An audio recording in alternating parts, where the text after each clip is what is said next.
C'est du matériel qui vient de chez Varian, qui sont des Clinac X. La particularité de nos Clinac, ce n'est pas tant les machines, c'est le fait qu'ils aient été montés en miroir, c'est-à-dire qu'effectivement, les deux machines ont absolument les mêmes paramètres. On est au micron près hein, sur le calage des machines, sur la fonction mécanique. Sur la dosimétrie, on est exactement pareil. Et ce qui permet effectivement, et Maria l'expliquera mieux que moi, quand on est en phase de maintenance, on a des énormes maintenances sur les accélérateurs. Après un an d'expérience, on se rend compte que la maintenance préventive est extrêmement importante. On a fait le choix en Calédonie d'avoir une maintenance préventive d'une demi-journée par semaine sur chaque machine. Il n'y a aucune recommandation, il n'y a aucune recommandation fournisseur ni quoi que ce soit. On a fait ce choix-là. Et force est de constater qu'on n'a eu aucune panne, absolument aucune panne pendant un an. Ce qui n'est pas forcément le cas dans tous les centres qui sont équipés de matériel neuf. Ce n'est pas parce que c'est neuf que ça ne tombe pas en panne, c'est fortement sollicité. On a simplement des soucis électriques, mais c'est grâce ou à cause d'Enercal, je ne sais pas à qui le dire, puisqu'en fait on a des fréquences de tension qui varient énormément à l'arrivée sur le Medipôle. Et on réinvestit dans des énormes onduleurs, justement pour pallier ces baisses ou ces augmentations de tension. Sur des pannes complètement aléatoires, on en a eu hier, heureusement, le dernier patient n'était plus sous la machine, on a eu une panne à 16h30, on ne sait pas pourquoi elle est arrivée. Et Enercal n'est pas capable de le dire, et pourtant on est en liaison directe sur le réseau Enercal. En dosimétrie, on est équipé de stations dites Eclipse. En même chose, hein, toutes les stations Eclipse, les 4 stations Eclipse représentent 1200 gigaoctets de mémoire pour pouvoir faire les dosimétries dont vous parlera tout à l'heure Maria, un petit peu particulier. Donc la même chose, c'est une particularité qu'on a voulu sur Nouméa, c'est que les stations sont capables de travailler ensemble ou individuellement. Donc c'est un montage qui a été un petit peu long avec notre fournisseur Varian. On a également fait le choix d'acquérir immédiatement avec l'achat des machines l'ensemble de la panoplie et des mécaniques qui permettent de faire évoluer ces machines et les techniques de traitement. Je vais vous donner un exemple. À Tahiti, a acquis à peu près les mêmes machines. Bon, il y a 7 ans, hein, Pierre, c'est à peu près ça, hein, 7-8 ans. Les mêmes machines, Clinac de chez Varian, là-dessus. Mais sur une machine, une machine était relativement simple. On pouvait faire que de la radiothérapie dite conformationnelle. Et sur l'autre machine, c'était l'évolution vers laquelle nous sommes aujourd'hui. Et en fait, c'est des éléments qui sont rapportés. Et on se rend compte que les éléments rapportés sur les machines de radiothérapie, énormément de problèmes de calage et de... Donc là, d'entrée de jeu, on a fait travailler les ingénieurs Varian de façon à ce que les machines soient immédiatement calibrées et organisées de façon à ce qu'on puisse traiter comme on souhaitait le faire maintenant, donc 9 mois après l'ouverture du centre. Un réseau ARIA, donc le réseau ARIA, c'est ce qui nous permet, c'est notre logiciel de travail qui nous permet d'accueillir les patients, de traiter les patients, d'avoir les dossiers patients. Les dossiers patients sont informatisés. On n'arrive pas à switcher avec le CHT. Je pense que certains d'entre vous se trouvent à peu près dans la même situation, n'est-ce pas? Alors qu'en fait, ARIA est prévu pour effectivement s'adapter à l'ensemble des systèmes qui existent aujourd'hui. Donc on pourrait partager les informations médicales sans aucun problème d'un patient à un autre. Là, pour l'instant, on fait encore... certains d'entre nous font le vague mestre avec des CD-ROM, avec des ordonnances, des choses comme ça. Voilà. Et puis après, bon, un certain nombre de lasers de surveillance. Voilà pour ceux qui n'ont pas eu l'occasion ou la chance de le visiter. Petite parenthèse, si certains souhaitent venir visiter le centre, il n'y a aucun problème, hein, il suffit de nous appeler et puis on organise très facilement des visites après les traitements le soir. Vous comprenez bien qu'on ne le fait pas pendant la journée ou pendant laquelle on a des patients. Donc voilà, c'est ça la machine.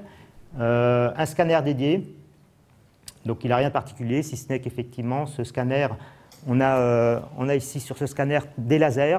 Donc c'est ces grands machins qui sont verticaux et horizontaux qui permettent de positionner le patient. Alors, quand on dit un scanner de positionnement, ce scanner, on ne peut pas faire de l'imagerie conventionnelle, d'accord? Il nous sert uniquement, et déjà c'est beaucoup, n'est-ce pas Maria? Il nous sert à positionner le patient de façon à ce que ce positionnement soit reproductible et reproduit durant tout le traitement, dès 5, 6, 7 semaines. Donc ce qu'on appelle vraiment un scanner de positionnement. Docteur? Donc, qu'est-ce que vous avez sur cette image? C'est une dosimétrie ORL. Donc, vous avez les isodoses. Qu'est-ce que vous avez sont les lignes donc, qui vont désigner la zone qu'on veut traiter et on a les organes qu'on veut protéger. Donc, la radiothérapie guidée par l'image, qu'est-ce que ça veut dire? Donc, on a la possibilité, on a une imagerie embarquée Et on peut vérifier tous les jours la position du patient et on compare cette position avec la position que le patient a eu pendant le scanner de dosimétrie. Donc, comment ça se passe? Avant de faire la radiothérapie, on fait un scanner de préparation. Donc, pendant pour le scanner, il est fait dans la même position que le patient aura pendant la radiothérapie externe. Le scanner sert à contourer les lésions qu'on veut traiter et aussi les organes qu'on veut protéger. D'accord? Donc, radiothérapie guidée par image, ça veut dire que donc, on a la possibilité de vérifier la position du patient tous les jours avant sa séance de radiothérapie pour s'assurer qu'on traite dans la zone qu'on veut traiter. Donc, depuis le 1er août 2017, on a débuté dans le centre l'arc-thérapie. Vous avez sur la gauche l'IMRT, sur la droite VMAT. Qu'est-ce que ça veut dire IMRT VMAT? Donc, c'est la radiothérapie avec la modulation d'intensité. L'avantage est notamment qu'on peut mieux protéger les organes à risque, qu'on appelle, sont les organes qui sont situés à proximité des lésions qu'on veut traiter. Et on les veut protéger le plus possible pour diminuer les effets secondaires de la radiothérapie. Donc, il y a un intérêt notamment pour les cancers ORL, pour protéger le plus possible les parotides, donc pour diminuer l'hypocyalie. Et ensuite, les cancers de la prostate, pour diminuer la vessie, et le canal anal et le rectum. La différence entre l'IMRT et le VMAT. Donc, l'IMRT, les deux sont des radiothérapies avec modulation d'intensité. L'IMRT utilise des faisceaux stationnaires. Ça veut dire qu'on délivre, donc il y a plusieurs faisceaux, une dizaine de faisceaux. On délivre et ensuite on s'arrête et ensuite le suivant. Donc la durée elle est assez longue, d'une dizaine de minutes. Par contre, la radiothérapie VMAT, c'est l'avantage qu'on utilise un arc ou deux arcs, donc on délivre en continu. Donc l'avantage, c'est que déjà, donc, le patient ne va pas rester 10 minutes pour faire sa séance de radiothérapie, mais 1 minute et 2 minutes. Et comme vous voyez, c'est aussi une différence dosimétrique. Donc on voit sur la dosimétrie IMRT, donc en rouge sont les zones qu'on veut traiter, donc sont les volumes cibles, et en bleu sont des doses d'une vingtaine. Ah, merci. Donc, ouais, donc ça en rouge, donc sont les zones qu'on veut traiter, et là en bleu, vous voyez ici et là, donc ce sont des doses plus faibles d'une vingtaine de degrés. Donc l'avantage, vous voyez ici, donc on a des doses faibles qui sont plus étendues. Par contre, ici, c'est plus homogène et plus conforme. Donc, nous, dans le service, donc, on a mis en place d'emblée la radiothérapie VMAT, arc-thérapie. Donc, les avantages sont la durée qui est d'1 minute, 2 minutes. Donc, le patient ne va pas rester longtemps pour sa séance de radiothérapie. Et donc, on évite aussi les mouvements des organes qui peuvent avoir lieu pendant les 10 minutes de radiothérapie. Et aussi, donc, c'est l'avantage de symétrique qu'on protège mieux les organes à risque. Et donc, les zones qui vont recevoir des doses faibles de radiothérapie sont plus limitées. Pardon? Oui, donc, ça IMRT, donc, c'est la modulation radiothérapie avec modulation d'intensité, et ça c'est volumétrique, modulation d'intensité. Donc ici vous avez l'exemple pour la prostate, donc pareil, donc à gauche IMRT, à droite VMAT. Donc vous voyez ici donc une dosimétrie IMRT, donc on a donc plusieurs faisceaux, et donc les doses faibles. Pareil, donc la zone, donc, elle est plus étendue. Par contre, pour la dosimétrie VMAT, donc, on diminue beaucoup les doses faibles délivrées dans les tissus qui sont autour de la lésion à traiter. Donc, ici, vous avez un exemple d'une tumeur pulmonaire. Pareil, donc, une lésion ORL. Donc, vous voyez, donc, nous, donc, avec la radiothérapie, donc, comment ça se passe? Donc, on contourne les zones qu'on veut traiter, aussi les organes qu'on veut protéger. Ensuite, donc, on connaît la dose qu'on veut donner pour la lésion et aussi les doses qu'on veut donner pour les organes qu'on veut protéger. Et donc, au final, on a donc, qu'est-ce qu'on appelle ici les isodoses. Donc, donc on s'assure qu'on délivre la dose nécessaire dans la tumeur, aussi qu'on respecte les doses pour les organes à risque. ici, vous avez une comparaison de radiothérapie conformationnelle 3D. Donc, qu'est-ce qu'on faisait avant? Ça, c'est donc la radiothérapie IMRT-RCMI. Ça, c'est le VMAT qu'on fait actuellement dans le service. Donc, vous voyez, avant, la radiothérapie 3D, c'était vraiment une boîte. Donc, on avait 4 faisceaux, donc 2 faisceaux antéro-postérieurs et 2 faisceaux latéraux. Donc, vous voyez, donc, la zone de radiothérapie donc, qui recevait des doses de radiothérapie, elle était plus grande. Donc, elle diminue progressivement donc, vers le rapide arc. Donc, pour l'instant, on a commencé le VMAT pour les cancers prostatiques à partir du mois d'août. Donc, en fin d'année 2017, début année 2018, on va débuter le rapide arc pour les cancers ORL. Et ensuite, progressivement, donc, pour les cancers pelviens, pulmonaires, les cancers digestifs. Donc, une autre technique qu'on va mettre en place dans les mois à venir dans le service, c'est la radiothérapie asservie à la respiration. Donc, on a déjà le matériel, mais il y a beaucoup de contrôle de qualité à faire pour démarrer la technique. Donc, l'avantage, c'est que la technique donc, permet de réduire et de maîtriser les incertitudes de la radiothérapie liées au mouvement respiratoire. Donc, par exemple, pour une lésion pulmonaire, donc, pour une radiothérapie 3D classique, donc, la tumeur pulmonaire va beaucoup bouger pendant le cycle respiratoire. Donc, nous, on est obligé de prendre des marges très importantes pour faire la radiothérapie, pour être sûr que pendant le mouvement respiratoire, donc, la lésion va être traitée. Donc, l'avantage de la radiothérapie asservie à la respiration, c'est que donc, on diminue le mouvement de la lésion et comme ça, on diminue les marges nécessaires pour pouvoir traiter la lésion et comme ça, on diminue le volume pulmonaire qui est irradié. Donc, qu'est-ce qui se passe? Le patient reste en apnée en inspiration maximale bloquée. Donc, on fait la radiothérapie pendant l'apnée. Donc, les indications sont bien sûr pour le cancer pulmonaire, le cancer mammaire, notamment à gauche, et les lymphomes, le Hodgkin, donc pour diminuer la dose au poumon et la dose au cœur. Donc ça, c'est l'appareil. Donc on fait l'acquisition du scanner de dosimétrie donc, avec l'appareil. Donc vous voyez ici, c'est donc le patient va rester en apnée. Et donc, on fait l'acquisition du scanner et ensuite, pendant la radiothérapie, donc pareil, donc il fait la radiothérapie avec l'appareil et la séance de radiothérapie est délivrée en apnée.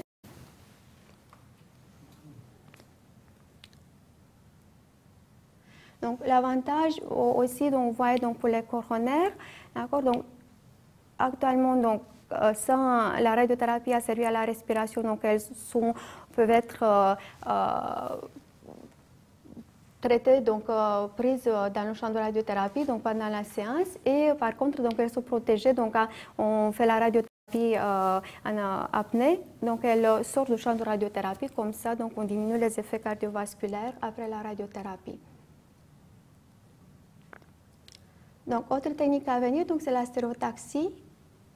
Donc, l'avantage de la stéréotaxie est qu'on peut donner une dose élevée au niveau de la lésion, donc, et en diminuant le nombre de séances de radiothérapie. Donc, les indications sont notamment donc, des métastases au niveau vertébral, cérébral, pulmonaire, hépatique. Vous voyez, donc ici, vous avez donc, une métastase vertébrale, on peut délivrer 20 Gray. Aussi les cancers pulmonaires et bien sûr les réirradiations. Donc, quand on n'a pas, pour la radiothérapie conventionnelle, c'est très difficile de faire une réirradiation. Donc, la curithérapie. Donc, le principe de la curithérapie, donc c'est une radiothérapie interne. Donc, on place des sources radioactives dans la tumeur ou à son contact. Pareil, donc vous voyez ici donc les isodoses de radiothérapie, donc toujours donc en rouge, donc c'est la dose donc maximale dans la zone où on veut traiter. Ensuite, donc la dose diminue donc vers l'extérieur. Donc les indications sont le cancer de la prostate, l'endomètre, le col. Il peut y avoir d'autres, l'ORL, la peau.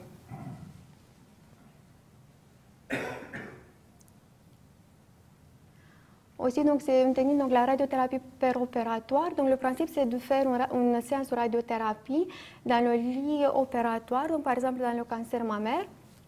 Donc après, ça se fait dans la salle. Donc après l'exérèse de la lésion, on fait aussi une séance unique de radiothérapie. Comme ça, le patient, après la radiothérapie, après la chirurgie, il va bénéficier seulement des séances de radiothérapie au niveau de la glande mammaire entière, mais il n'aura plus ce qu'on appelle le complément de radiothérapie dans le lit opératoire. Donc au lieu de faire 8 à 10 séances de radiothérapie dans le lit opératoire, ça se fait une seule séance donc, tout de suite donc après le geste chirurgical. Donc l'indication c'est dans le sang, dans le sarcome.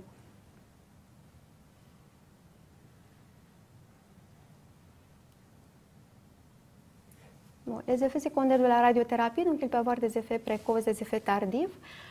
Les effets sont uniquement dans la zone irradiée. Donc les effets précoces sont assez fréquents, donc environ 80%. Donc notamment on a des inflammations au niveau donc, des muqueuses, au niveau de la peau. Donc elles sont réversibles après l'arrêt de la radiothérapie, environ 4 semaines, 6 semaines. Ne mettent pas en jeu le pronostic vital ou fonctionnel. Donc, les effets tardifs sont plus rares actuellement, donc, notamment donc, la fibrose ou altération de la fonction, donc sténose ésophagienne, xérostomie. Donc, ça peut être résistance de la radiothérapie, donc dans quelques mois, 2, 3 ans, 5 ans, 10 ans. Parfois, donc, le pronostic fonctionnel ou voire vital est en jeu, c'est très rare. Donc, elles ne sont pas corrélées avec l'intensité des effets secondaires aigus pendant la radiothérapie. Donc, le patient peut très bien tolérer la radiothérapie sans avoir des effets aigus ou des effets aigus donc, de grade 1. Il peut avoir des effets tardifs plus sévères, notamment comme c'est la cystite ou la rectite post-radique. Donc, le plus souvent dans le cancer mammaire, on a l'épithélite radique. Donc, normalement, elle apparaît vers la fin de la 2e semaine de radiothérapie externe. Elle est réversible, ça dépend des patients, donc en 2-3 semaines, voire 1 mois après l'arrêt de la radiothérapie.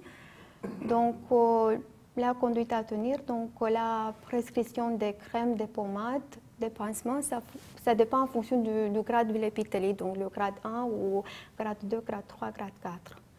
Donc, les effets tardifs, donc la fibrose, donc rétraction de la glande mammaire, les seins peuvent rester plus sensibles. On peut avoir donc même mélanodermie ou télangiectasie. Il peut y avoir donc les effets pulmonaires ou cardiovasculaires qui donc sont plus rares actuellement, du fait que les techniques ont beaucoup évolué.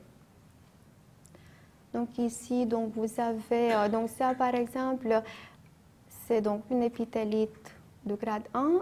Ici, donc c'est un champ de radiothérapie donc pour le complément dans le lit opératoire. Ici, donc, vous voyez donc, la fibrose avec de télangiectasie. Donc, dans le cancer de la prostate, donc, pareil, les effets précoces, donc, notamment la cystite radique et la rectite radique. Le patient peut avoir une pollakiurie, des brûlures mictionnelles, donc la modification du jet mictionnel. Donc la conduite à tenir, donc en premier lieu, donc on leur prescrit la réalisation d'un ECBU. Donc s'il est positif, la prescription des antibiotiques, sinon des anti-inflammatoires. Donc la rectite radique, notamment donc diarrhée, faux besoin, ensuite les brûlures anales. Et les rectorragies, pareil, donc, qui ont beaucoup diminué. Donc, les effets tardifs de la radiothérapie, donc la fibrose vésicale, donc avec, pareil, donc pollakiurie, la conduite à tenir, donc les alpha-bloquants, fibrose rectale, donc avec un nombre de selles plus élevé, donc les rectorragies et l'impuissance, donc environ la moitié. Donc, pour assurer la continuité des soins, donc l'avantage c'est d'avoir 2 accélérateurs en miroir. Ça veut dire que donc, si un des appareils tombe en panne, en panne, on peut basculer tous les patients sur le deuxième accélérateur. Donc, on va traiter les patients des deux appareils. Donc, si vraiment nécessaire, donc, il y a un partenariat avec l'Institut Curie à Paris ou d'autres centres pour évasionner les patients. Donc, si vous avez des questions. En fait, toutes ces techniques qu'on a mis en place, en particulier le VMAT, dans le plan de développement qui a été présenté à la DAS et à la tutelle au cours du COS, on s'était donné d'abord une année complète de conformationnel et une année complète pour passer à la technique VMAT. Parce qu'effectivement, la technique VMAT, donc VMAT, RapidArc, c'est la même chose, hein, c'est simplement la machine qui va délivrer les doses en continu, donc en demi-arc, oui, c'est en fonction une demi-arc. Donc RapidArc, c'est en fonction des deux. Donc RapidArc sont les appareils variants et VMAT, appareil Elekta, c'est juste... c'est l'appellation. L'appellation, oui. Ce qu'il faut bien comprendre, c'est que c'est un ensemble et l'ensemble des intervenants doivent être au même niveau d'information, au même niveau de technique et d'acquisition de la technique et la maîtrise de la technique. Au niveau médical, donc effectivement, hein, c'est la partie plutôt contourage. Au niveau dosimétrie, donc ce sont les radiophysiciens qui réalisent la dosimétrie. Un tout petit exemple, pour une prostate relativement simple, un cancer de la prostate en conformationnel, la dosimétrie va prendre 3-4 heures. Pour une même prostate traitée en arc-thérapie, donc RapidArc, on va multiplier par 2 ou par 3 le temps nécessaire à réaliser la dosimétrie.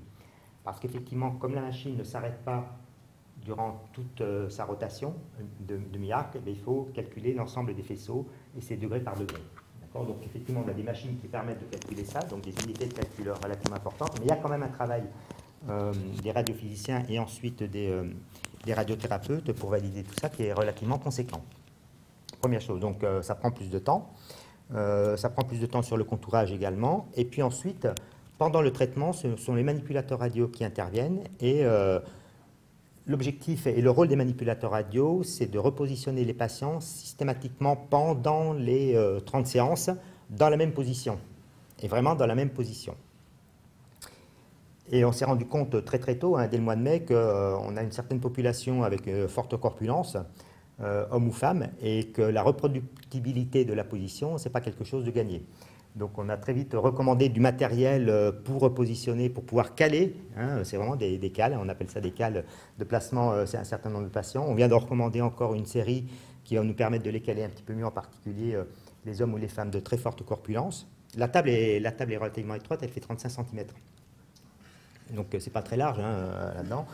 Donc vous imaginez nos patients entre 100, 110, 120, voire 150 kg, hein, c'est ce qu'on a eu récemment. Effectivement, il faut les caler.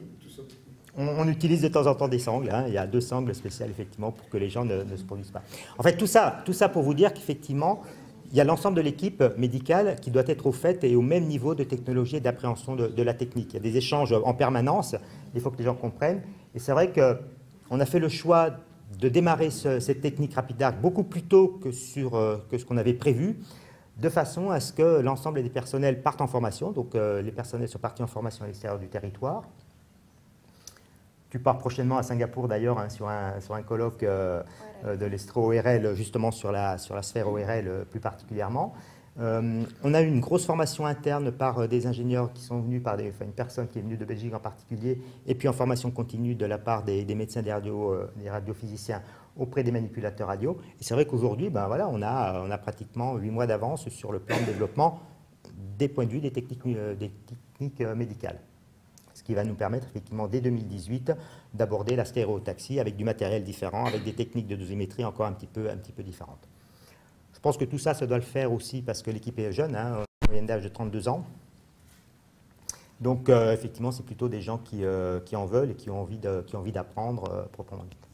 Donc voilà, donc, sur le bilan médical, vous allez voir après quelques chiffres. Hein, sur le bilan médical, au niveau des techniques en tout cas, on n'a absolument rien à envier à d'autres centres internationaux, hein, puisqu'on a des références plutôt internationales. Et par rapport à la métropole, beaucoup de centres en métropole sont restés sur des techniques conformationnelles, parce qu'il y a énormément de choses à mettre en place auprès de l'ensemble des équipes. Donc, au niveau du bilan, alors bilan patient et puis bilan au regard des traitements réalisés. Satisfaction patient, chaque patient remplit à la fin du traitement une fiche de satisfaction, proprement dit. Donc aujourd'hui, ben, on a très très peu de pourcentage de patients qui sont non satisfaits. Les principaux reproches qui nous ont été faits en début de traitement, c'est qu'on ne prenait pas assez de temps, quand je dis on, c'est collectif, hein.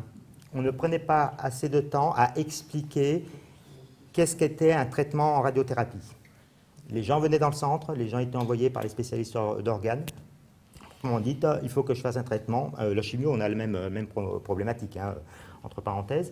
Mais en fait, il faut qu'on prenne plus de temps, et on a pris plus de temps, effectivement, d'expliquer en éditant des petits fascicules.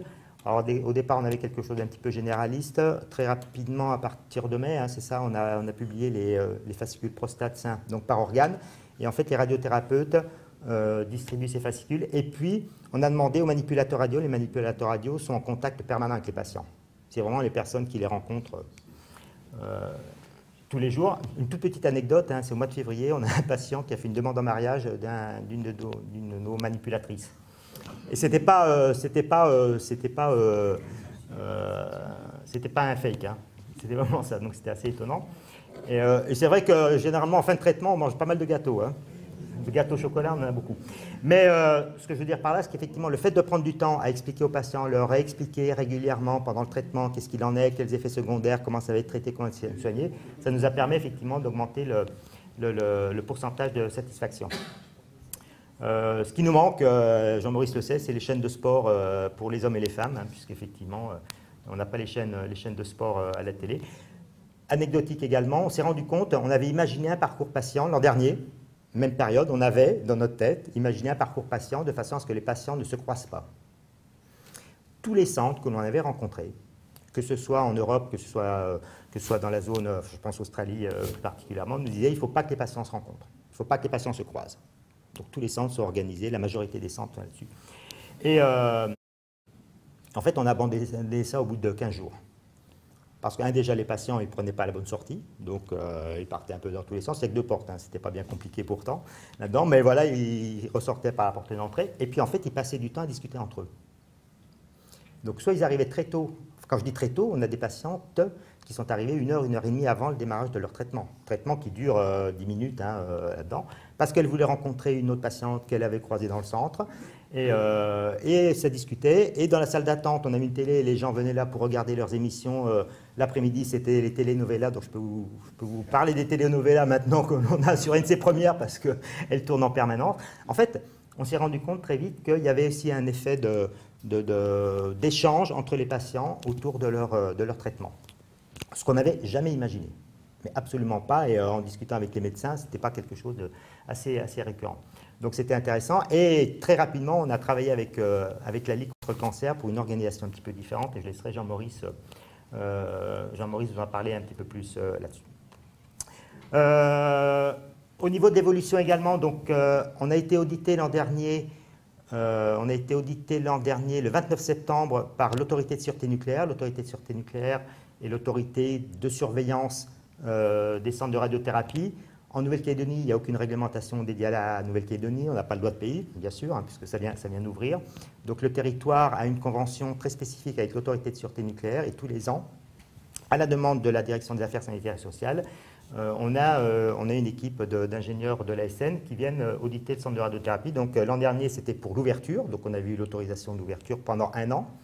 Et le 29 août, on a eu de nouveau donc, le directeur de la division Paris. C'est pas rien, hein, puisque c'est ce directeur qui signe ou non l'ouverture ou la fermeture des centrales nucléaires, des laboratoires de recherche et autres. Fabien Poubeau, pour ne pas le nommer. Et en fait, on a eu une journée complète hein, d'audition, Maria, c'était ça. Donc ils sont allés voir dans le service. Beaucoup de documentaires, hein, beaucoup de travail documentaire, beaucoup d'échanges avec, assez étonnant d'ailleurs, les deux inspecteurs ont demandé à rencontrer chacun des corps de métier sans que je ne sois présent, ou sans que les médecins soient présents, pour vérifier si effectivement ce qu'on avait dit le matin, c'était vraiment la réalité et on fonctionnait comme ça. Et on a obtenu une autorisation de poursuivre l'activité. Alors on dit 3 ans, ça se négocie au jour d'aujourd'hui, ils ne savent pas si c'est 3 ans ou 5 ans. Traditionnellement en métropole, c'est plutôt 2 à 3 ans. Là, au niveau de l'organisation, la manière de faire qu'on leur a montré, avec un certain nombre d'avancées technologiques également, dit oui, de toute façon, on n'a rien à vous apporter. Effectivement, votre autorisation de 3 ans, vous l'avez. Donc ça, on est sûr là-dessus. Donc à partir du 11 octobre, puisqu'elle démarrait le 11 octobre, donc 11 octobre de cette année, on est reparti pour 3 ans.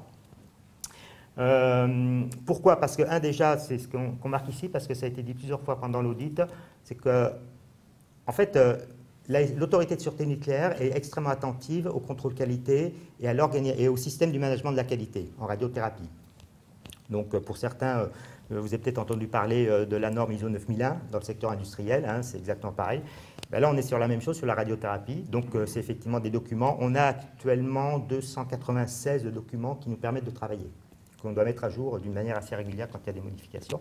Et il y a certains centres en métropole qui n'ont qui n'ont pas atteint ce niveau d'attendu de l'ASN et qui sont ouverts depuis très nombreuses années.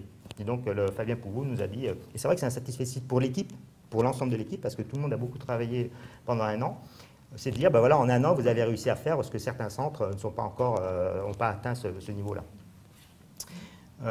Voilà, et puis au niveau technique, donc là c'est l'approche médicale, le fait d'avoir développé ces techniques RapidArc beaucoup plus tôt que ce qu'on avait imaginé, et déjà projeter les prochaines techniques que l'on va mettre en œuvre, et surtout préparer les prochaines techniques qu'on va mettre en œuvre dès 2018, c'est quelque chose qui les a plutôt plus que rassurés, qui les a plu beaucoup. Bilan un peu chiffré, alors assez rapidement sur les chiffres. 2016, octobre, novembre, décembre 2016, 96 patients. Beaucoup de patients en palliatif, en soins palliatifs. Plus de 30% sur les 3 derniers mois. Avant que le centre n'ouvre, les patients palliatifs n'étaient pas évasanés. Donc, ils étaient plutôt traités sous morphine. Le fait d'avoir le centre, effectivement, on a eu pas mal de patients en soins palliatifs sur les 3 premiers mois. Beaucoup de patients également prostate sur les 3 premiers mois. Et puis après, vous verrez sur les chiffres à peu près ce qu'on avait. On a été extrêmement surpris parce que tous les chiffres que nous pouvaient nous annoncer ELADAS ou nos collègues de la CAFAT nous portaient à croire que si nous avions en 3 mois 40 patients, on était très bon. Et en fait, on avait tout organisé pour qu'on puisse accueillir 40 patients sur 3 mois. Ils n'ont pas 40 patients pas 40 patients le premier mois. Ce qui veut dire que dès la première semaine, on a été vraiment pris de court. Donc il a fallu réorganiser l'ensemble du service. Deuxième semaine, c'était encore pris de court. Donc on a fait appel très très rapidement à une radiothérapeute qui était déjà présente sur le territoire pour venir seconder Sarah Vauche qui était présente, qui était la seule, de façon à pouvoir accueillir les patients, de façon à pouvoir avoir les consultations. Et puis très très tôt, on a fait des journées plutôt à rallonge de façon à former d'une manière un peu plus poussée les manipulateurs radio, pas tant les radiophysiciens. Donc voilà, et depuis le 1er janvier 2017 à ce soir, on a traité ou on est en cours de traitement de 289 patients. On a un point d'atterrissage, c'est des abacs statistiques pour traiter sans doute d'ici la fin de l'année 380 patients. 380 patients, la moyenne, quand Pierre Grézard et Jean-François Hervé ont travaillé sur le centre, on avait un estimé de moyenne patient sur plusieurs années entre 300 et 350. Le petit delta vient des patients en soins palliatifs, qu'effectivement, alors on a eu beaucoup, il y en a de moins en moins effectivement maintenant. Moi je suis surpris d'une chose, si on fait un bilan, c'est que plus on avance dans le temps, plus on a des patients jeunes, des patients ou des patientes jeunes. C'est assez étonnant. Enfin, je suis surpris, moi je ne les croise pas en consultation, je les croise dans le centre. Là-dedans, d'ailleurs, c'est marrant parce que les patients plutôt jeunes sont vraiment sur la réserve et les patients âgés sont plutôt avenants, donc on arrive plus facilement à échanger, n'est-ce pas? Et que ce soit homme ou femme, proprement dit, et quelle que soit l'ethnie. Il n'y a pas d'archétype proprement dit par rapport à ça. Donc c'est un premier constat. Et deuxième constat, c'est que, et ça vient des manipulateurs radio, c'est qu'en fait, la première séance est assez difficile à appréhender parce que la machine est impressionnante quand on rentre dans la salle de traitement, bien qu'on ait mis de la couleur, on ait de la musique, et assez rapidement, les gens se sentent à l'aise. Mais quand je dis à l'aise, c'est on est à l'aise. Donc ça vient discuter, c'est dans le déshabilloir, les gens prennent un peu leur temps, vont discuter avec les manipulateurs radio, dans la salle de traitement, ça discute. Bon. comme on a le temps, ça va. Une petite diapo, alors ça c'est sorti directement du logiciel ARIA qui nous permet d'accompagner, de traiter, de suivre les patients. Donc là, il y a des outils statistiques proprement dites. Ce qui est intéressant d'observer simplement, hein, c'est que entre les patients que les radiothérapeutes voient en consultation de première fois, donc c'est vraiment la première fois, et puis le nombre de patients qui sont réellement traités, avec toute la chaîne, hein, qui est le scanner, qui est la discussion après avec les manipulateurs radio. Voilà, on a environ entre 10 et 12% des patients qui ne poursuivent pas un traitement en radiothérapie. Alors, pour X raisons. Hein, je n'ai pas voulu faire une diapo parce qu'il aurait fallu 10 diapos pour les raisons, proprement dites. Mais ce qui est peu d'ailleurs, hein, la moyenne nationale, on est plutôt aux alentours de 20%. Ce qui veut dire qu'effectivement la proximité fait que les gens sont un peu plus avenants à être traités proprement dites. Et ce n'est pas forcément les techniques, parce que de toute façon, qu'on fasse du conformationnel ou qu'on fasse du rapidac, le patient, pour lui, c'est une machine qui fait un peu de bruit et on est traité. Donc ça s'arrête là. Donc l'appréhension du patient est un petit peu différente là-dessus. Et puis je pense qu'on va avoir une augmentation assez rapide là-dessus, donc du temps, et c'est du temps homme proprement dit, et c'est sur cette ligne-là qui s'appelle. Donc ça c'est Rapidarc, hein. Rapidarc, la dosimétrie Rapidarc, je vous expliquais que d'un point de vue technique, c'est quelque chose qui prend beaucoup plus de temps. Donc ça a demandé effectivement une organisation du temps homme un petit peu différente. En termes d'organisation, on avait imaginé avec Pierre et Jean-François une équipe portant avec deux radiothérapeutes, 2 radiophysiciens, 6 manipulateurs radio, hein, qui était à peu près ce qu'on nous avait dit auparavant sur le fonctionnement normal d'un centre. Très vite, un manipulateur radio est passé déjà dosimétriste, donc il avait fait un petit peu, donc il est en formation continue. Et puis on va avoir une deuxième manipulatrice radio qui va passer également en dosimétriste sur un mi-temps. Donc on n'a pas tant besoin de manipulateurs radio qui sont les gens qui viennent passer, mais c'est plutôt sur la partie dosimétrique qu'il faut qu'on renforce l'équipe beaucoup plus tôt qu'on imaginait. Donc c'est du temps homme supplémentaire proprement dit. Au niveau des diagnostics proprement dites, comme partout dans le monde, là-dessus, cette diapo, elle est vraiment généraliste. Chez les femmes, le sein, chez les hommes, la prostate. C'est vraiment les 2 pathologies que l'on rencontre en Nouvelle-Calédonie, comme on peut rencontrer, je vous dis, n'importe où dans le monde, on est exactement pareil là-dessus. Et puis voilà, donc simplement vous montrer un petit peu les différences. Alors il y a pas mal de différences d'un mois sur l'autre. Hein, d'un mois sur l'autre. Alors les particularités, on n'arrive pas à analyser pourquoi il y a des différences de pathologie et puis de nombre de patients, en sachant que le centre, les radiothérapeutes du centre ne sont pas prescripteurs, puisque toutes les prescriptions passent par les réunions de concertation pluridisciplinaires organisées. Hier, exemple, c'est toi ou Sarah qui était en gastro? C'est Sarah qui était en gastro. RCP gastro, c'est la première fois sur le territoire où il y a 30 dossiers qui sont présentés sur une RCP gastro. 30 dossiers. Et l'animatrice du réseau imagine qu'il y a une multiplication du nombre de RCP en gastro, il y a une multiplication du nombre, enfin on augmente le nombre de RCP en pneumo aussi, assez rapidement, parce qu'il y a de plus en plus de dossiers qui sont présentés. Je vais en discuter avec François, on se rend compte qu'effectivement il y a une augmentation des cancers en Calédonie qui suit une courbe assez proche, n'est-ce pas Dominique, du diabète, parce qu'il y a des corrélations relativement. Et quand on regarde au niveau international, on est exactement sur les mêmes pentes proprement dites. On viendra dans 1 an et demi ou 2 ans, puis on verra effectivement si ça se maintient. Mais en tout cas, aujourd'hui, les ABAC internationales font qu'il y a une augmentation assez importante du nombre de cancers. Alors, il faudrait aller plus loin dans le détail hein, sur le type de cancer, la forme et les organes qui sont touchés, mais d'une manière générale, on a une augmentation importante de cancers. En Europe, c'est 25% l'an dernier, sur l'ensemble des pays européens. On accueille dans le centre deux associations un petit peu particulières, la Ligue contre le cancer et puis le réseau oncologie. La présence du réseau oncologie, donc déjà l'autorisation d'ouvrir le centre de radiothérapie, c'est une autorisation conjointe, réseau onco, centre de radiothérapie. Donc ça c'est pas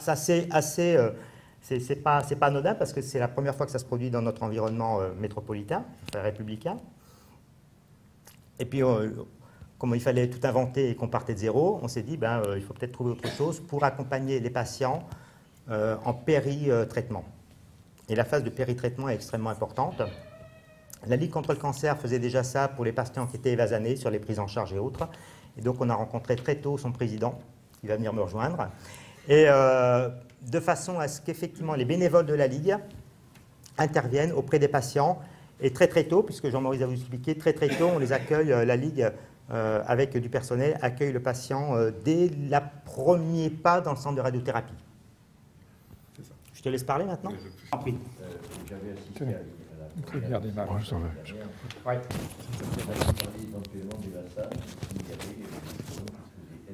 Alors, au niveau des évasanes, on a conservé les évasanes pour les patients qui ne peuvent pas être traités, en particulier sur la partie ORL. Alors, les enfants. Bon, déjà, d'une manière générale, on ne traitera jamais les enfants en radiothérapie en Nouvelle-Calédonie. Il y a deux raisons principales. La première raison, c'est que ce sont des équipes médicales dédiées et spécialisées. Et deux, il y a un environnement qui doit être créé et organisé pour traiter les enfants. Et les machines en plus de ça sont compliquées. Et généralement, les traitements de radiothérapie se font sous AG pour les enfants. Donc on a fait le choix effectivement de ne pas pouvoir les traiter. Et heureusement, ou malheureusement, hein, tout dépend du sens, on est sur une quinzaine d'enfants qui doivent être traités en radiothérapie. Donc toute cette population-là est envoyée en évasane à Sydney, au groupe Ramsay. Quel hôpital? Je ne me souviens plus. Est-ce qu'ils sont envoyés, les enfants? C'est Westmead. C'est où tu le connais? Westmead. Je ne sais pas. C'est ça, non, c'est Westmead, les enfants. C'est en dehors maintenant de Sydney, oui, c'est en dehors. Et puis on a eu, à la demande des radiothérapeutes, donc là c'est systématiquement des évasanes vers l'Australie pour des patients principalement sur la sphère ORL qui demandent à être traités en RapidArc. Et quand on ne maîtrisait pas et on n'avait pas mis en œuvre pour l'ORL la technique RapidArc, effectivement il y avait des évasanes, ça représente à peu près 2 patients par mois, une moyenne de 2 patients par mois. À partir de on va dire février pour être vraiment certain, à partir de février 2018, il n'y aura plus d'évasane. Hors évasane, enfin, pathologie particulière extraordinaire. La cryothérapie, pareil, donc on doit les évasaner parce qu'on ne peut pas faire la cryothérapie, on n'a pas l'appareil. Donc c'est pas parce qu'il y a une panne ou... Voilà. Il y a peu d'applications de cryothérapie. Ouais. Très, très bien. Et puis sur la curithérapie, un tout petit mot, ça fait partie des évolutions. On a recruté un radiothérapeute qui arrive au mois de mars, qui est chef du service de curithérapie du centre de lutte contre le cancer Paul Klaus à Strasbourg, qui lui, effectivement, est intéressé pour voir comment on pourrait développer et mettre en œuvre la curithérapie en Nouvelle-Calédonie. Mais ça fait partie des projets de développement. Donc voilà, à peu près, ça donne ça. Pas sur Curie comme c'était avant évoqué. Non, pas forcément sur Curie. En fait, vous savez, il y a des protocoles, il y a des accords entre la CAFAT et puis le groupe Ramsay, hein, qui traite effectivement les patients en radiothérapie en Australie. Au choix du patient, hein, on est bien d'accord. Hein. D'accord. Là, les 3/4 des patients, donc ça nous vient de la CAFAT, les 3/4 des patients ont été évasanés sur l'Australie. Certains ont été évasanés à leur demande sur la métropole et à Curie plus particulièrement. Donc, je dis bien plus particulièrement. Après, sur la région parisienne, il y a 3 centres anti-cancer. Donc il y a Curie, il y a l'IGRT, l'Institut Gustave Roussy, également qui est là, puis un centre dans le sud. Donc ça serait parti là. Par contre, ce qu'on a constaté, c'est que le fait d'avoir le centre de radiothérapie, il y a eu une demande un petit peu plus importante de PET scan qui ont été réalisés, alors soit à la demande des spécialistes, soit à la demande des radiothérapeutes, et en particulier avec la mise en place du RapidArc. Donc on a une augmentation un petit peu des PET scans. Bon, un PET scan c'est 3 jours hein, sur les vasanes. Donc grosso modo, en mixant un petit peu tout ça, enfin on a une diminution du volume et du coût également des évasanes. Je ne vais pas vous parler du coût une fois que ce soit, puisqu'on fait faire l'étude aujourd'hui par un cabinet KPMG sur les coûts non pas estimés, mais les coûts réels réalisés, enfin la moins-value réalisée effectivement par la collectivité, le fait d'ouvrir le centre de radiothérapie sur place. Mais il y aura toujours quelques évasanes, hein. Il ne faut pas se leurrer. Hein. Il y a des cancers qui sortent un peu de l'ordinaire, on ne pourra pas le traiter ici. Ou alors il faut trouver même le centre de référence au niveau international pour pouvoir l'envoyer. J'ai quelques... Tu peux en dire un mot du coup, quoi. Pardon? Tu peux en dire un mot du coup, ça coûte quand même moins cher. Oui, enfin bon, de toute façon, on a, voilà, Cette année, on aura traité 380 patients pour un coût de 700 millions. En 2014, il y a eu 300 patients qui ont été traités pour un coût d'1,4 million. Vous laissez les calculs vous-même. Voilà. Donc ça, bon, vous connaissez la CAFAT. Okay. Donc on a des discussions un petit peu tendues à ce sujet. On essaie de faire comprendre qu'effectivement, il y a des retombées également économiques. Le fait que les patients restent sur place, eh ben, il y a de la consommation sur place et il n'y a pas de coût des Evasan sur l'Australie.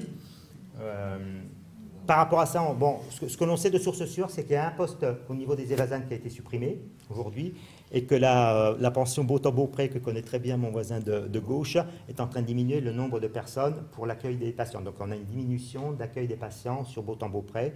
Il n'y a pas que la radiothérapie, hein, c'est l'ensemble des techniques qui sont mises en place également au niveau du centre hospitalier, sur l'ensemble du Midi-Pôle proprement dit. Le CSSR fait partie également de cette diminution des Evasan. On participe avec Pierre à des réunions dans le cadre du plan d'Ocamo sur les Evasan.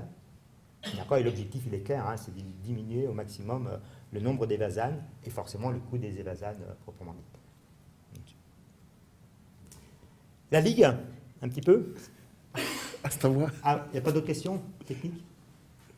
Non. Allez, vas-y à toi. Bonsoir à tous. Donc, comme l'a dit un petit peu Patrick par rapport à toutes ces choses, c'est qu'on a voulu, pourquoi la Ligue en tant qu'association, bien entendu, c'était le choix surtout de mettre le patient au centre d'un dispositif qui correspondait aux attentes de la Ligue, mais aussi aux attentes de patients. Donc du coup, on a trouvé l'idée, bien sûr, l'idée était déjà proposée, mais en tout cas, d'être dans le centre de radiothérapie a facilité la tâche. Pour la raison, elle est simple, c'est que le patient puisse bénéficier de tout ce que l'on peut proposer autour de l'accompagnement et du suivi d'une personne. Donc l'idée, c'était bien sûr dans la gestion d'accueil des patients en relation avec surtout les transports. Donc c'était un peu au départ, parce que là aussi au départ, on était un peu en tâtonnement, puisque c'était difficile de mettre en place quelque chose. Surtout, il y a une petite chose qui avait été dite tout à l'heure, c'était les patients qui étaient un peu dans le refus du traitement. Mais il y a aussi les patients qui ne pouvaient pas venir parce que c'était trop loin. Et ça, c'était un peu compliqué pour les patients de venir faire 7 ou 10 minutes de traitement et repartir chez eux pour certains patients qui étaient hors Nouméa, bien entendu. Donc cela a posé aussi la question d'hébergement, cela a posé beaucoup de questions par rapport à l'aménagement, comment on pouvait aider ces personnes pour bénéficier sur le territoire. Donc, comme la Ligue a essayé de lever des leviers, entre guillemets, avec le gouvernement de la Nouvelle-Calédonie et les provinces, donc on a mis un accord parti, un peu le même système qu'il y avait en Australie, c'est-à-dire un système d'hébergement, sauf que l'hébergement se fait sur le territoire. Et là, on a trouvé une position pour ces personnes qui étaient dans le besoin de pouvoir venir se faire traiter sur Nouméa.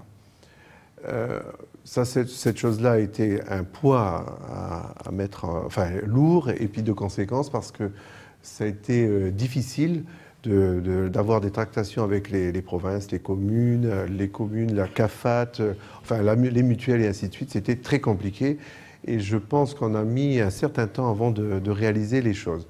Donc du coup, le gouvernement s'est déployé un petit peu en disant non, il faut faire quelque chose. J'ai dit oui, certainement, puisque nous avons quand même un outil quand même formidable, celui même qui est le Midi-Pôle dans son ensemble, mais aussi la radiothérapie, puisque nous avons commencé un petit peu en amont du Midi-Pôle, la mise en place du Midi-Pôle en entier.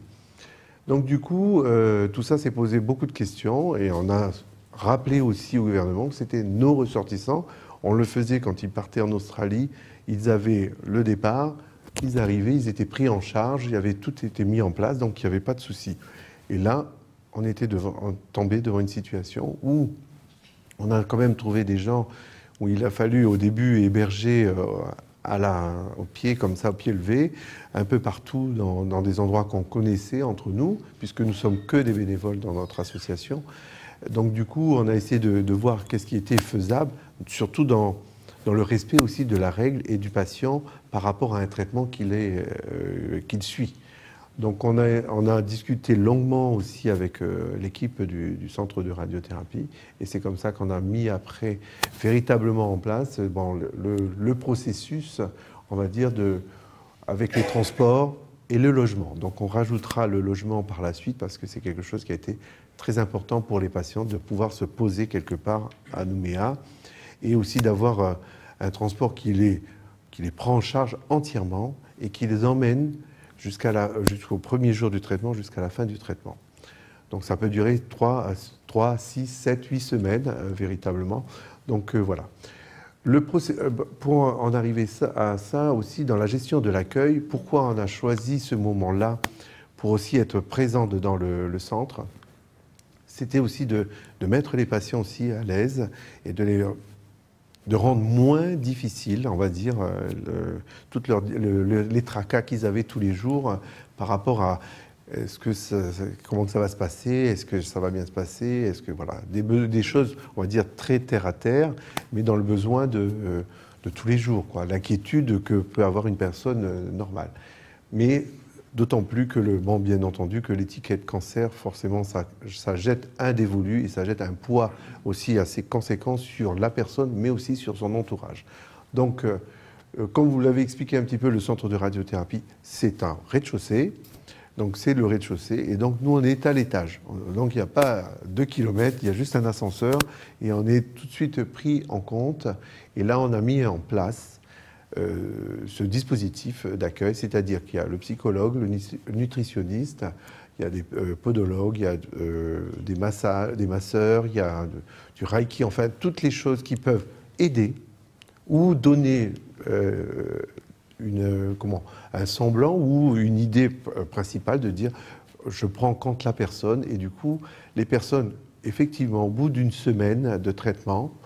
Au début, elles arrivent toujours assez, un peu fermées, difficiles. Et du coup, après, au bout de 5-6 semaines, c'est carrément leur lieu de vie et de passage. Donc, on essaie d'apaiser toutes ces choses-là. Donc, elles ont un salon d'attente sur le premier étage où on peut les recevoir, prendre le temps avec eux de discuter et de parler de tout. De la famille, du coup de pêche s'il le faut, mais ça peut parler vraiment de tout. Et ça, c'est important que le patient se retrouve vraiment au centre de ce dispositif. En effet, on a un retour aussi de toutes ces choses-là qui permet de dire, tout ce qu'on a entendu tout à l'heure, donc tout ce qui se fait, c'est surtout dès l'arrivée du patient, prendre le temps avec la personne. Et donc c'est ce qui a été revu aussi avec le centre de radiothérapie, mais aussi pour nous, c'est essayer de prendre un peu de temps aussi avec les personnes, de les écouter et d'essayer de trouver quelquefois des solutions. Bien entendu, ça engendre beaucoup de choses, puisque aujourd'hui, on ne s'attendait pas du tout, nous aussi, qu'il y ait plus de patients que prévu qu'au départ. Donc on n'était que 2 personnes, et puis on s'est vite pris dans le jeu. Et du coup, on a mis en place avec la Ligue nationale de Paris donc un processus de service civique avec 3 jeunes. On a commencé avec 3 jeunes pour un personnel d'accueil et d'accompagnement et de suivi des patients. Tous ces jeunes sont entre 18 et 20 ans à peu près. Donc tous ces jeunes travaillent en collaboration aussi avec le centre de radiothérapie. Donc, bien entendu, sous le sceau du secret, ainsi de suite, il n'y a pas de souci. C'est fait comme ça. Mais en tout cas, la chose principale, c'est que la première chose qui doit être importante pour l'accueil du patient, c'est qu'il soit pris en compte directement en tant que personne. Et donc ça a été un plus. Ça a permis aussi aux gens de se poser et de mieux accepter en fait l'idée d'être traité. Donc là aujourd'hui, c'était au départ avec 3 personnes, aujourd'hui on est avec 6 personnes qui sont au service du service civique, puisque nous sommes aussi reconnus d'utilité publique, donc forcément nous avons droit au service civique pour les personnes. Donc la rotation, c'est tous les 6 mois et on a 24 heures semaine par personne, qui nous permet aussi de donner, on va dire, de prendre le temps avec les patients, voilà, d'une façon générale. Voilà, si vous avez des questions, n'hésitez pas, je pense que j'ai... Ouais, c'est ça. Donc tout le projet de radiothérapie a été porté par le réseau Onco et puis donc les deux promoteurs Jean-François Hervé et Pierre Grézard. Et on a fait en sorte que le réseau Onco soit également hébergé au sein du centre de radiothérapie, de façon à ce que 70% des réunions de concertation pluridisciplinaire se déroulent dans le centre de radiothérapie pour plus d'efficience. C'est vraiment simplement ça. Hein. Ce n'est pas le fait de dire il faut qu'ils viennent, il faut qu'ils soient présents là-dedans. L'efficience, elle porte simplement sur le délai entre la prise de décision du traitement et la mise en place du traitement, que ce soit en chimio ou que ce soit en radiothérapie. Donc, la principale mission du réseau, hein, c'est bien l'animation et l'organisation des réunions de concertation pluridisciplinaire. Et c'est vrai que d'ici la fin de l'année, à partir de 2018, on va avoir de plus en plus de réunions de concertation pluridisciplinaire. Ça n'a pas été simple au départ. Hein. Il y a eu beaucoup de réticence de la part de vos collègues pour venir au Medipôle. On a tout entendu. C'est pas éclairé, il y a des embouteillages, c'est trop long, on ne trouve pas la porte, enfin bref. On a bien galéré à ce niveau-là. L'animatrice du réseau, Laurence Faupas, a bien galéré aussi. Et voilà, en tout cas, force est de constater que 12 mois après l'ouverture du centre, voilà, on a pratiquement 70% des RCP qui se déroulent alors, sur le site. On a des RCP gastro qui se déroulent en imagerie, puisqu'en fait les gastro, on regarde énormément les images. Au niveau des pneumos, il y a une RCP pneumo qui se fait en ville encore et une RCP pneumo qui se fait au centre de radiothérapie. Enfin, il y a une répartition un peu comme ça, mais voilà, le pli est pris. Et il y a de plus en plus de praticiens qui assistent au RCP, donc ça c'est plutôt encourageant. Donc c'est bien le lien. Et puis a été mis en place également par l'équipe du réseau un site internet. Et alors, je n'ai pas les droits d'accès. En tout cas, sur ce site internet, l'ensemble des praticiens ou des spécialistes d'organes ont les dates des RCP. Alors, c'était vraiment à défaut aujourd'hui. Il y avait des échanges de mails ou des coups de téléphone. Là, au jour d'aujourd'hui, chaque praticien peut aller voir tous les jours avec son code d'accès la RCP à laquelle il assiste, le lieu, puisqu'en fait, on est arrivé, le lieu et les heures. Donc, en fait, on est plutôt interactif. Et puis, par ce portail d'entrée, les praticiens accèdent également aux fiches RCP qui sont informatisées. Donc, désormais, de plus en plus de fiches RCP, donc des patients, sont informatisées et non plus sous format papier. Jusqu'à encore il n'y a pas très longtemps, c'était uniquement des feuilles de papier, alors qui n'étaient pas forcément remplies avant la RCP, entre parenthèses, n'est-ce pas, docteur? Mais qui se faisaient pendant la RCP. Et en fait, il y avait une reprise sur un fichier Excel et ensuite c'était renvoyé. Donc là, voilà, on est arrivé à plutôt informatiser tout ça. Et c'est dans la logique du centre de radiothérapie où on est parti sur une idée de sans papier. Et effectivement, on n'est pas à zéro papier, mais on a une très très faible consommation de ramettes de papier. Et quand je dis très très faible, on est à peine 150 000 francs sur une année. Donc voilà, ceux qui ont l'habitude de travailler, ça vous donne un peu une idée là-dessus. Donc en conclusion, assez rapidement, le fait d'avoir le réseau Onco proche, et les RCP en tout cas dans le centre de radiothérapie ou sur le site du Medipôle, ça on raccourcit le temps entre la RCP, la consultation, première consultation qui est arrivée chez nous, et puis le scanner et le cycle de déroulement du traitement. Donc en fait, ça c'est assez intéressant au niveau des patients. Donc les séances avec la mise en place du RapidArc, on est en train de diminuer le temps des séances, pas le nombre, mais en tout cas le temps des séances, hein, donc d'une manière assez importante. Les évolutions des techniques font qu'effectivement, on va être de plus en plus pertinent sur la prise en charge de chacun des traitements et des patients, en sachant que l'ensemble des recommandations, on est abonné à plusieurs revues internationales, donc les recommandations qu'utilisent Sarah et Maria sont vraiment internationales. Et puis, bon, après, c'est toute la mise en place des nouvelles techniques. Je vous disais, on est assez content d'avoir mis en place un certain nombre de techniques beaucoup plus tôt que ce qui était prévu. Et l'évolution des nouvelles techniques que vous a présentées tout à l'heure Maria, c'est vraiment pour plus d'efficacité auprès du patient.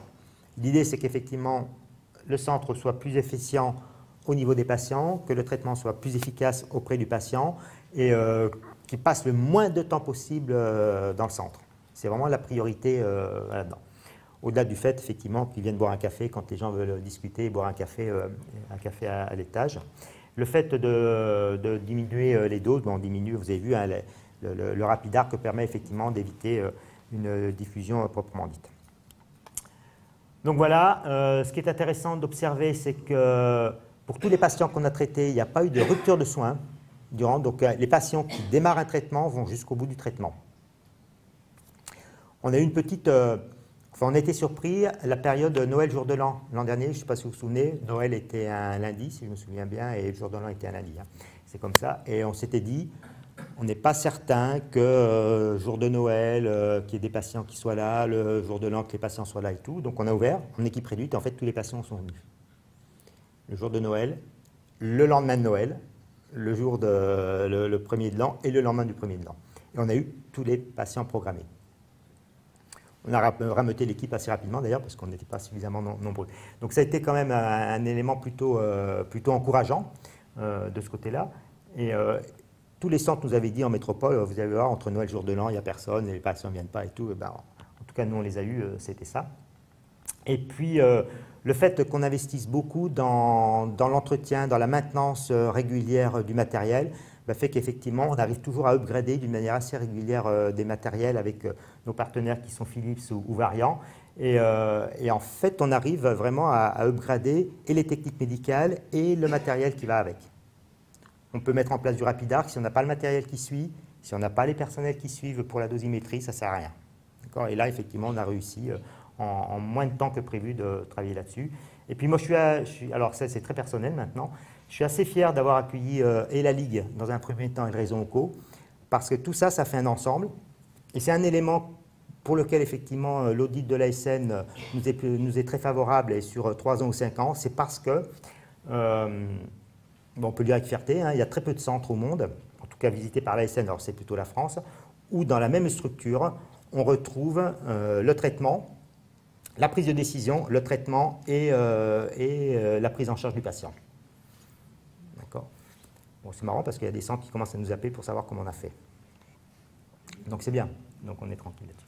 Voilà, écoutez, on a pris peut-être plus de temps que nécessaire ou prévu, je ne sais pas, là-dessus. Merci à vous en tout cas.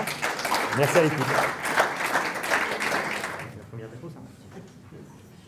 Bonsoir, Hervé Coxingic, moi je suis anesthésiste réanimateur, médecin hyperbariste et j'ai la direction médicale du caisson hyperbar de Nouvig. Donc j'ai la possibilité, le plaisir de vous présenter ce qu'est la médecine hyperbar, ce qui est une spécialité mal connue en Nouvelle-Calédonie et pourtant qui mérite de l'être.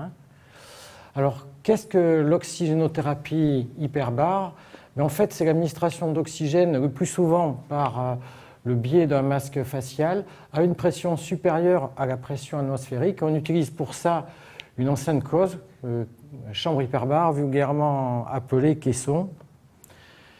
Cette thérapeutique elle repose sur deux principes d'action. Tout d'abord, un effet pression qui est défini par la loi de Bogue-Mariotte qui dit que le volume d'un gaz varie de façon inversement proportionnelle à la pression qui lui est exercée.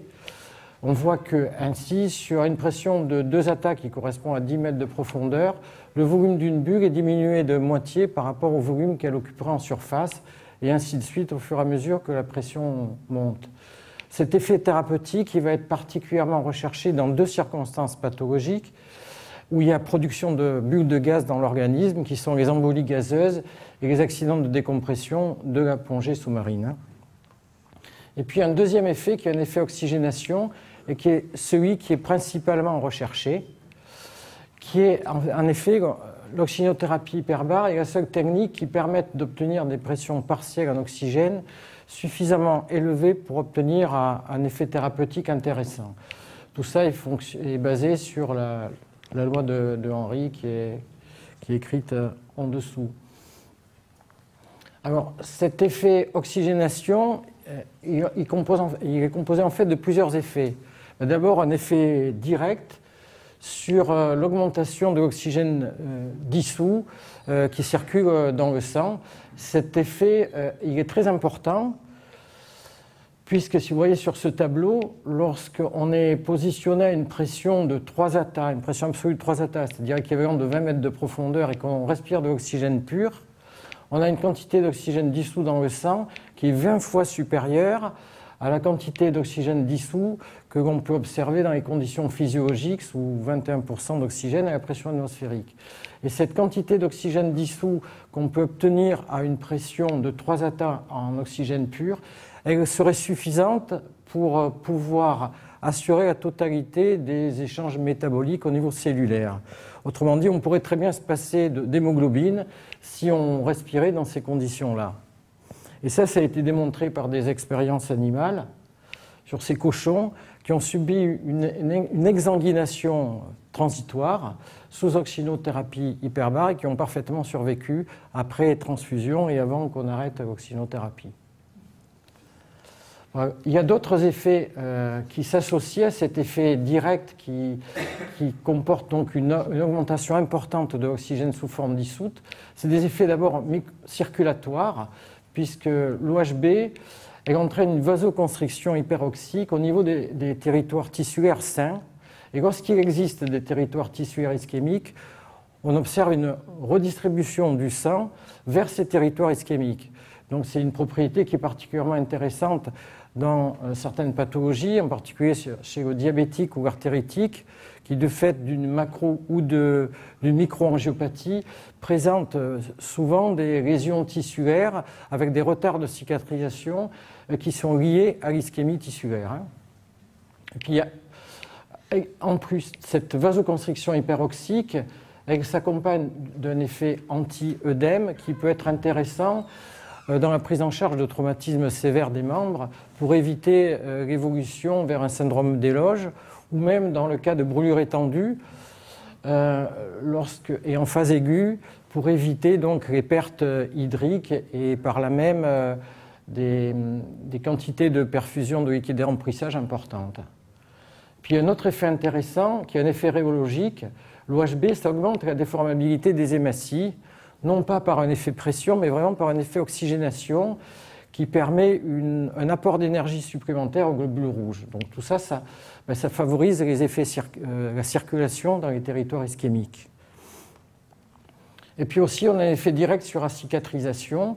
Sous OHB, on constate une augmentation du développement de néovaisseaux, donc de l'angiogénèse, une prolifération du tissu conjonctif avec une augmentation de la multiplication des fibroblastes et donc de la synthèse du collagène.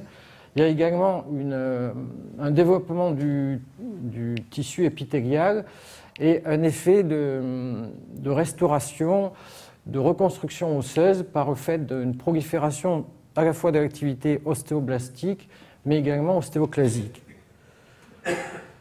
Et puis enfin, des effets anti-infectieux qui sont liés à la production de radicaux libres, avec un effet bactéricide sur les bactéries anaérobies et bactériostatiques sur les aérobies, en particulier staphylocoque, streptocoque, pyocyannique.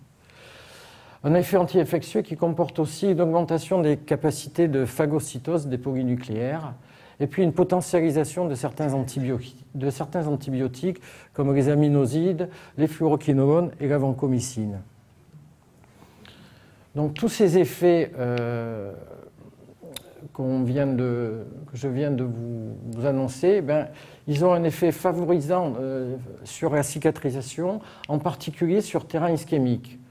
Alors on pourrait s'attendre que les effets sur la multiplication cellulaire ils puissent entraîner une aggravation, une réactivation d'un éventuel processus néoplasique sous-jacent, mais en fait il a été démontré que ce n'était pas du tout le cas, et que l'OHB peut très bien être appliqué sur terrain cancéreux. Voilà. En ce qui concerne les indications de l'OHB, il y a plusieurs niveaux de recommandations qui ont été définis par consensus internationaux d'experts et par la HAS. Alors, il y a des recommandations de type 1 qui concernent des pathologies pour lesquelles il y a eu plusieurs études randomisées, contrôlées à grande échelle, sans biais méthodologique, qui montraient un intérêt évident de l'OHB pour ces pathologies.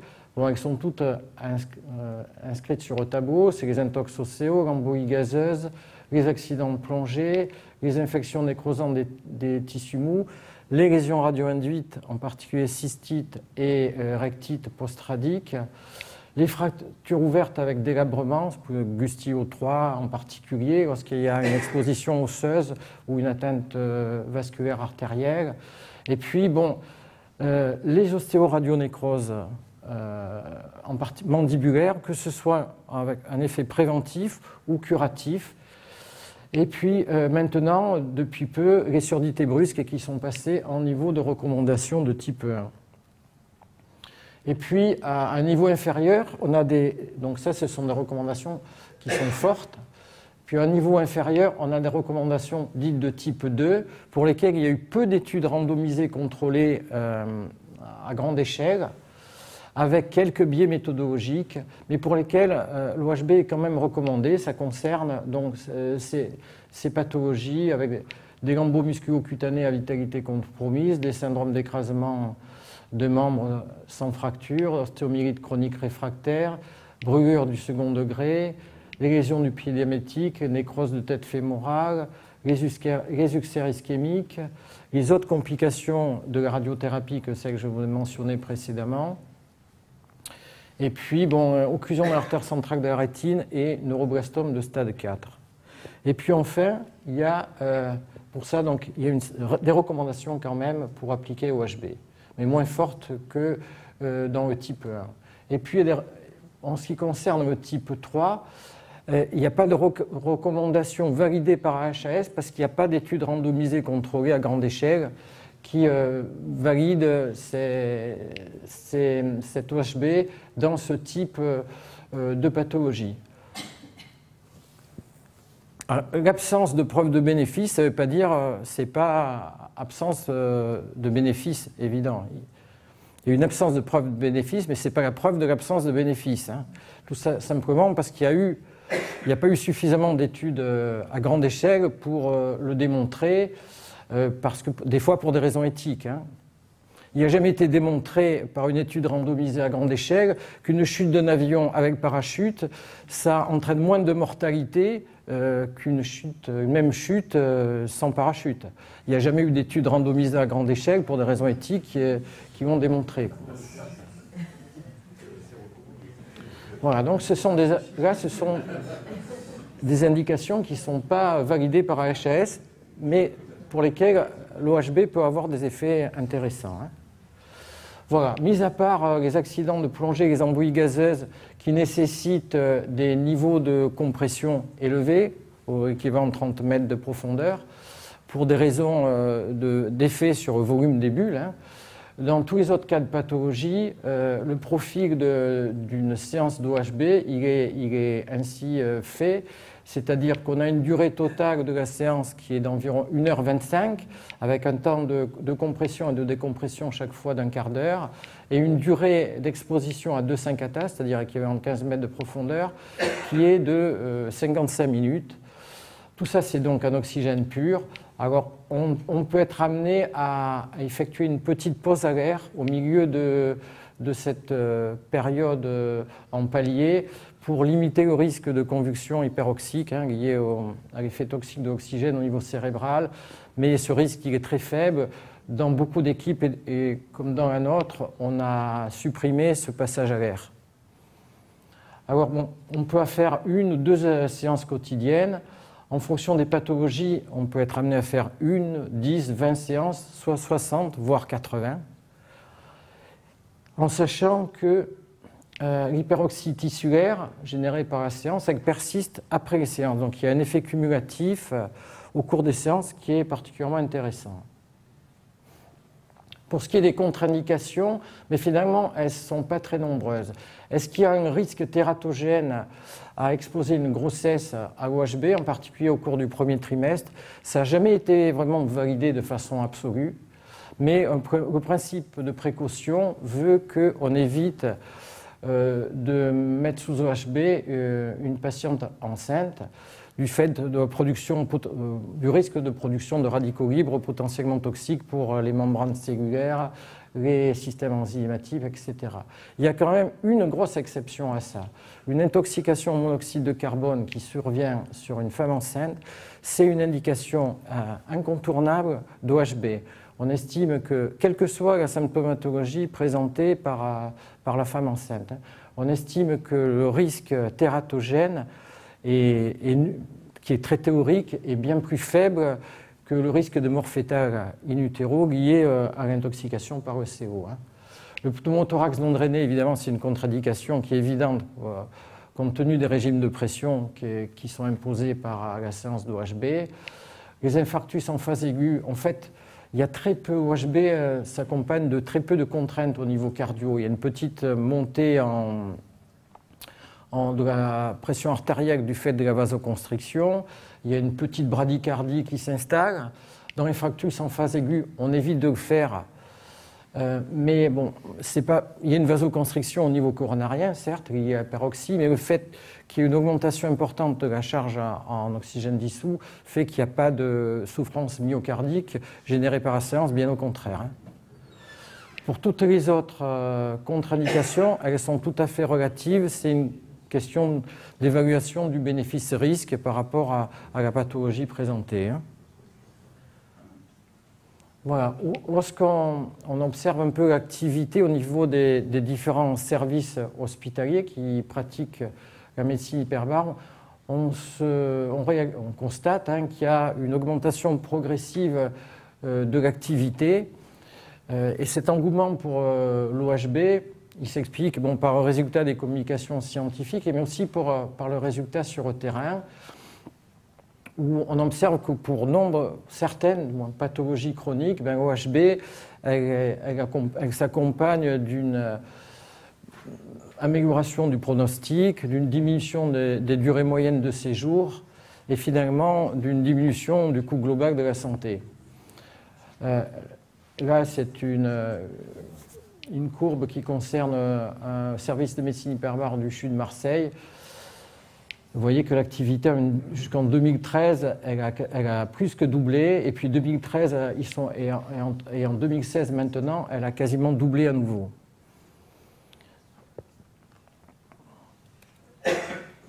Et d'ailleurs, les organismes de couverture sociale, qui sont conscients du bénéfice apporté par l'oxygénothérapie hyperbare, n'ont pas hésité à réévaluer au fil des années la cotation des séances, qui maintenant sont cotées au niveau forfaitaire, du moins en hospitalier, à 282 €. Au niveau du secteur privé, la cotation est différente. Elle est basée sur la T2A et les tarifs sont encore établis par rapport à ce qui est fourni au journal officiel de 2010. Voilà, un autre exemple d'évolution de l'activité qui concerne le service de médecine hyperbare des hôpitaux de Genève, qui montre également la même tendance à majoration de l'activité. Voilà. La HAS a par exemple démontré qu'en ce qui concerne les lésions du pied diabétique, qu'il y avait, avec un traitement OHB associé, un recours moins important aux amputations de membres. Alors là, je vous ai mis un exemple qui concerne les pathologies prises en charge dans un CHU, dans une unité de médecine hyperbare.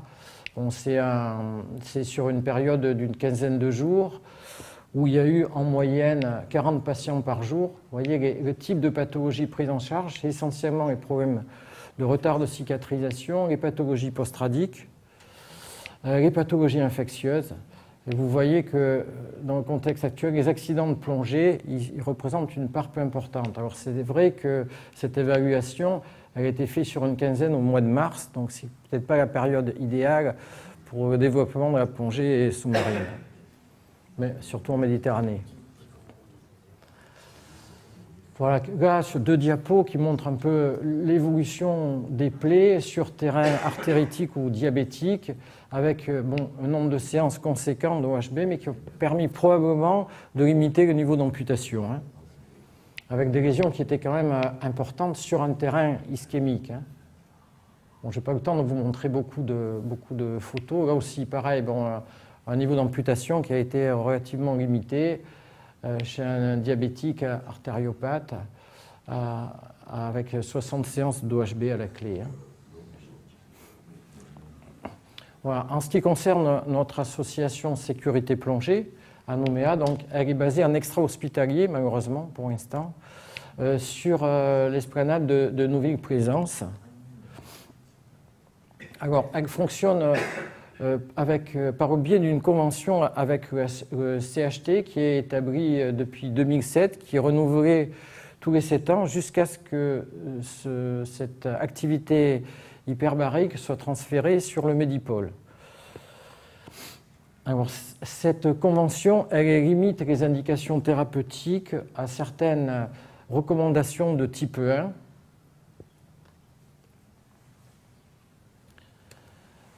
Voilà le type de caisson dont on dispose. Vous voyez, ce n'est pas un caisson très vaste, avec un sas qui est exigu. À l'intérieur, on a également un brancard interne donc, qui est de dimensions assez modestes. Et le problème de ces dimensions très limitées font que l'accès aux obèses morbides est interdit, alors que c'est dans cette catégorie de patients où on rencontre pas mal de complications infectieuses type cellulite, fasciite, voire gangrène du périnée. Et ça, c'est bien dommage. Bon, ce caisson, il est équipé avec tout un matériel médical qui est apte à fonctionner en hyperbarie, puisque c'est des conditions un peu particulières, et qui est même apte à recevoir un patient de réanimation, éventuellement sous assistance respiratoire. Alors on a des pressions, on peut aller jusqu'à 6 attas absolus, soit 50 mètres de pression, mais les thérapeutiques actuelles se limitent à 30 mètres, et encore c'est uniquement, comme je vous l'ai dit, pour les accidents où il y a un dégazage tissulaire, comme les embolies gazeuses ou les accidents de décompression. Bon, la capacité d'accueil, vous voyez, elle est très limitée, hein. 3 patients assis, un patient couché plus un patient assis, pas plus. C'est plus un caisson de chantier qu'un véritable caisson hospitalier. Sur une pièce contiguë, il y a quand même le matériel de réanimation pour faire face à une urgence vitale. Et puis après, il y a une salle de réunion et on a également, bien sûr, un local technique avec compresseur et centrale de gaz. On n'a pas des conditions idéales pour développer de l'hyperbarie hospitalière, hein. On fait ce qu'on peut. Pour ce qui est de la composition des équipes, on dispose de 8 techniciens hyperbares, superviseurs hyperbares, de 15 infirmiers qui sont tous titulaires du certificat d'aptitude à l'hyperbarie, classe 2 mention C, et puis de 13 médecins anesthésistes réa ou urgentistes qui, eux, sont tous titulaires de DU, de médecine hyperbare et de médecine à plongée. Voilà le mode de fonctionnement. Comme je vous l'ai dit, il est basé sur un conventionnement d'une part avec le CHT fournissant l'astreinte opérationnelle médicale, le petit matériel et médicaments. Et il y a une deuxième convention qui lie à une société de travaux sous-marins, l'ASCADEM. L'ASCADEM assure le défraiement des infirmiers et des techniciens hyperbares, mais elle s'occupe aussi de la gestion et de l'achat du matériel lourd et de sa maintenance. Il n'y a pas de permanence sur place sur cette structure qui ne fonctionne que sur un mode de l'astreinte, 24 sur 24, l'astreinte étant composée de ces quatre membres qui sont tous hyperbaristes. Mais en pratique, vu notre niveau d'activité, il y a une activité quotidienne, hein. Voilà, d'ailleurs, je vous montre le bilan d'activité. Alors, depuis fin 2007, où cette activité, cette convention a été mise en place entre le CHT et l'association Sécurité Plongée, on constate un peu comme dans toutes les autres unités de médecine hyperbare, une montée progressive de l'activité, en particulier les 2 dernières années, tant pour le nombre de patients que pour le nombre de séances. En rouge, c'est les accidents de plongée. Vous voyez que ça, par contre, c'est relativement stable. C'est autour en moyenne de 4 à 5 par an, pas plus. Il n'y a que sur l'année 2016 où on a eu 9 accidents de plongée, mais ce n'est pas habituel. Alors, cette montée en puissance, elle s'explique parce que finalement, par les bons résultats thérapeutiques qu'on a eus et qui ont incité tous les prescripteurs, chirurgiens, urologues, viscéraux, orthopédistes, gastro-entéraux, à nous adresser de plus en plus de patients. Alors bon, comme le développement de l'activité, bien sûr, il est limité actuellement par cette localisation extra-hospitalière, avec notamment en ce qui concerne les patients instables qui proviennent de l'AREA, un rapport bénéfice-risque qui n'est pas toujours favorable, avec un transport en ambulance maintenant depuis le Medipol, qui risque de faire que ce n'est peut-être pas forcément raisonnable de prendre pour des séances de caisson hyperbare ces patients malgré le bénéfice potentiel attendu.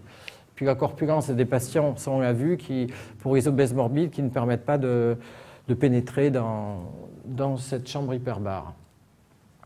Voilà, par exemple, l'activité en 2016, près de 1000 séances pour 58 patients, avec, comme dans toutes les autres unités de médecine hyperbare, la prédominance des pathologies infectieuses post-radiques. Bon, la moyenne d'âge est un peu plus élevée pour les pathologies médicales que pour les accidents de plongée. Il va y avoir une tolérance. Il y a des patients de 80 ans qui subissent les séances. Je veux dire qu'ils subissent parce qu'on a un caisson qui est quand même de dimension très réduite, avec un inconfort qui est quand même assez important, une sensation de confinement. Malgré ce, il y a finalement moins de 10% de patients qui n'ont pas supporté ce traitement. Sur 2 patients, la pose d'aérateur transtympanique a permis de régler les problèmes d'équilibration au niveau des tympans. Voilà, ça, un récapitulatif de l'activité depuis la mise en route de l'association. Là aussi, on retrouve, surtout en nombre de séances réalisées, une importance des pathologies infectieuses et des pathologies post-radiques. Puisque les pathologies infectieuses et post-radiques, des fois, c'est 30, 40, 50 séances, voire 60, voire plus. Voilà, on a une dizaine, environ 10% de séances qui ont été réalisées hors convention. Bon, ça n'a pas posé de problème particulier. C'était quand même pour des pathologies pour lesquelles l'OHB était quand même recommandé. Problème de cicatrisation, surdité brusque, qui à un moment était considéré comme une indication de niveau 2, mais il y a des études à grande échelle maintenant, une méta-analyse qui a fait basculer la surdité brusque en indication de niveau 1, donc fortement recommandée. En ce qui concerne l'origine des patients qu'on a pris en charge au caisson, ils viennent soit du secteur hospitalier, soit du secteur privé. Pour ceux qui viennent du secteur hospitalier, ils sont la plupart du temps hospitalisés, et donc ce qui génère beaucoup de transports en ambulance, ce qui majore de façon assez conséquente quand même le coût des séances et le coût du traitement. Et c'est essentiellement pour des pathologies infectieuses. Pour les patients qui viennent du secteur privé, ils sont plutôt en ambulatoire, et c'est plutôt pour des pathologies post-radiques. Voilà, en ce qui concerne les perspectives, on espère sur un devenir assez proche, il y a déjà des locaux qui sont en place sur le Medipol. Reste à les équiper, certainement pas avec le caisson dont on dispose actuellement. Il est prévu de s'équiper de 2 caissons, un pour les chroniques, un pour les urgences, donc des caissons de dimension beaucoup plus conséquente, adaptés à l'usage hospitalier. Un caisson qui sera donc réservé plutôt pour les urgences et équipé pour prendre en charge les patients de réa avec ventilation artificielle en particulier. Voilà les locaux et la future disposition, on l'espère, de ces chambres hyperbares dans une véritable unité de médecine hyperbare avec une salle d'examen qui permettra de suivre l'évolution des plaies, un secteur de consultation, enfin une véritable unité de médecine hyperbare. Voilà le type de caisson qui devrait être mis en place. Ce n'est pas plus du tout le même volume, le même confort par rapport à celui dont on dispose. Oui, avec télévision, enfin bon. Il y a un confort qui va améliorer la tolérance des séances de façon notable. Voilà. Pour terminer, juste pour dire que l'association Sécurité Plongée et l'ASCADEM, et ce sont cette société et notre association ont la capacité pour former les techniciens et IDE au certificat d'aptitude à l'hyperbarie, et avec le concours de l'Université d'Aix-Marseille 2, on a la possibilité d'organiser sur place des DU de médecine hyperbare. Voilà, donc pour terminer, en conclusion, l'oxygénothérapie hyperbare, ça ne doit pas être un traitement de dernier recours. Il faut persuader les médecins qui ne connaissent pas cette spécialité du bien fondé de l'oxygénothérapie hyperbare. C'est un moyen thérapeutique qui doit être inclus dans une prise en charge multidisciplinaire et qui permet de réduire la morbidité et le coût d'hospitalisation. Moi, je vous remercie.